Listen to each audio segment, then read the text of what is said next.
నీ డబ్బు సంచులు, నీ దౌర్జన్యాలు, నీ అధికార దుర్వినియోగం, అక్రమ కేసులు ఆపతాయ తమ్ముళ్ళు, ఆపతాయ చెల్లెమ్మలు అడుగుతున్నా. ఆపలేవని గట్టిగా చప్పట్లు కూడా చెప్పండి.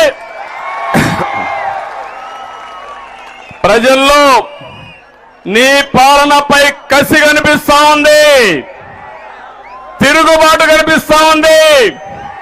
పోలీసులు పరా హుషారుగా ఉండండి. మీరు పోయే ప్రభుత్వాన్ని మోస్తే మునిగిపోయేది మీరే. మనమే మునిగిపోతామనా కాదా అడుగుతున్నా. చట్టాన్ని గౌరవించండి. కాకి దుస్తులు వేసుకున్న మీరు మళ్ళీ ప్రజల మన్నలు పొందడానికి పనిచేయమని మా తమ్ముళ్ళని, ఆడబిడ్డల్ని, పోలీసులు ఒకసారి కోరుకుంటున్నా. నేను ఒకటే చెప్తున్నా, మేము మీటింగ్